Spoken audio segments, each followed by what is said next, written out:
एकीकडे आगामी लोकसभा निवडणुकीची सगळेच पक्ष तयारी करत असताना त्यात मराठा संघटना निवडणूक लक्षात घेता आपल्या मागण्या पूर्ण व्हाव्यात यासाठी रणनीती आखत असल्याचं पाहायला मिळते आणि यावरूनच ते आक्रमक होण्याची देखील चिन्ह आहेत। काही महिन्यांपूर्वी जरांगेंसोबत असणारे सकल मराठा समाज मुंबईतील विविध संघटना निवडणुकांपूर्वी आपल्या मागण्या पूर्ण व्हाव्यात यासाठी संयुक्त पत्रकार परिषद मुंबईमध्ये 1 वाजता घेणार आहेत। या परिषदेत संघटनांची सरकारनं नवीन 10% आरक्षण दिल्यानंतरची पुढची भूमिका काय, जरांगे पाटील यांची मागणी या संदर्भात आणि इतर विषयांवर ते भूमिका जाहीर करतील। त्यामुळे मुंबईतील मराठा संघटना या पत्रकार परिषदेतून काय नेमकी भूमिका मांडतात हे पाहणं महत्त्वाचं ठरणार आहे। आपण अधिकचे अपडेट जाणून घेऊयात। अल्पेश करकरे आपल्या सोबत आहे। अल्पेश, खरतर निवडणुका आता जाहीर होण्यापूर्वीच मराठा संघटना आक्रमक होताना आपल्याला पाहायला मिळतात। काय नेमकं आज पत्रकार परिषदेचं उद्दिष्ट आहे, काय नेमका हेतू आहे या पाठीमागचा? लोकसभा निवडणुकांचे वारे वाहू लागलेले आहेत आणि त्यामध्ये आता मराठा संघटना आक्रमक होण्याची चिन्ह आहेत। त्याच पार्श्वभूमीवर आज महत्त्वाची पत्रकार परिषद मुंबईतील सकल मराठा समाजाच्या वतीनं विविध ज्या संघटना आहेत त्या घेणार आहेत।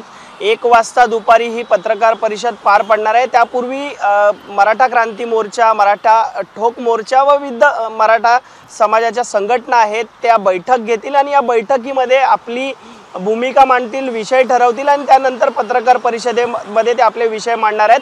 त्यामध्ये महत्त्वाचं म्हणजे सरकारने 10% आरक्षण दिलेलं आहे, त्यावर आपली भूमिका काय, तसंच हे आरक्षण पुढील काळात टिकू शकणार आहे का या संदर्भात देखील भूमिका मांडली जाणार आहे। तसंच ह्या सर्व संघटना हे गेल्या काही महिने मनोज जरांगे यांच्या सोबत होते, तर आता मनोज जरांगे यांच्या भूमिकेवर यांची भूमिका काय याबद्दल देखील ते भाष्य या पत्रकार परिषदेमध्ये करतील।